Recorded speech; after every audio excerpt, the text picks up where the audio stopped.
Hello, and welcome back to my math YouTube series. For those of you who don't know me, I'm Andrew. I'm a local Bay Area tutor. I offer both in-person and virtual tutoring, and I'm the one behind these helpful videos.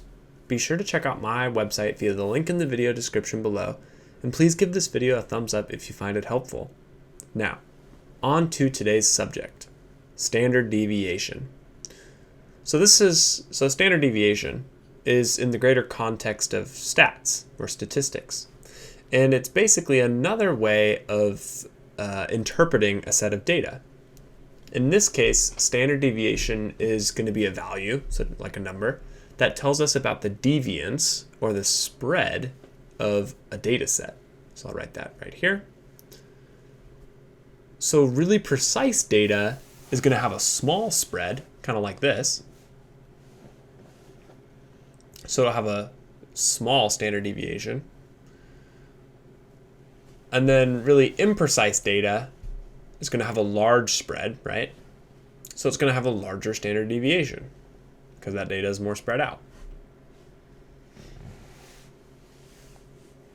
So now let's try calculating some standard deviation by hand. And I'm going to show you how to do it by hand first. This takes a fair bit of time. And as you advance in this topic, your teacher should be fine with you using a calculator to find the standard deviation. But I'm going to show you how to do it by hand first. So if we have this data set, first thing we do is we need to find the mean of the data set. So we sum the data and divide by the number of data we have. So this means about 95 over 6. Step 2 is to find the difference between each data point and the mean. So I'll show you. So we're going to do the first data point is 6, and we're going to subtract the mean away. And we're going to do that for each data point. So 9, 12, 16, 18, and 34. So I'm going to do all these on my calculator real quick. And you'll notice for some of these we'll get negative values and some of them positive values. And that's okay.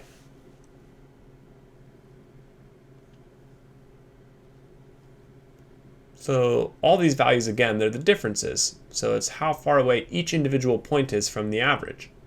So I'm going to write them over here just for my notes because I'm running out of room below, so I'm going to erase this.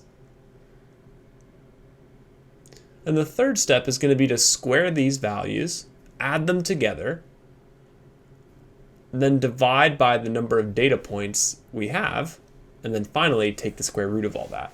So we'll do each piece of that one step at a time here. Step 1, square each value. So I'm going to take each value, each difference value that we got, and square them all.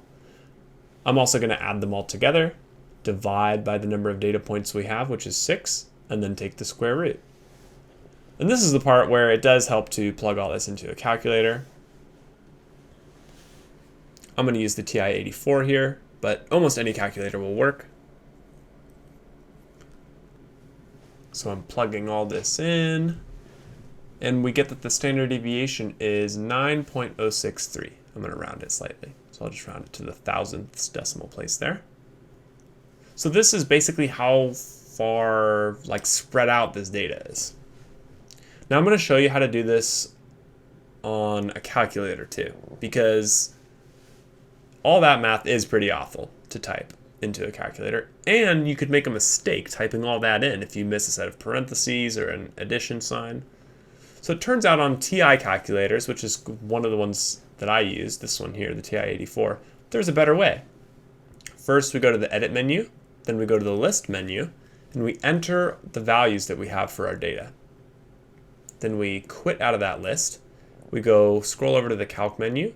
We click on One Variable Stats. We want to choose L1 for the list we used, and we can hit Enter. And the standard deviation is that second to last value. I'll write it down what it looks like. It's a sigma. That's a Greek letter. It looks like an O with a little kind of thing hanging off of it to the right. That's sigma. If you're allowed to use a calculator, this is obviously the best way. I'll end here. Thank you so much for watching, and I'll see you next time.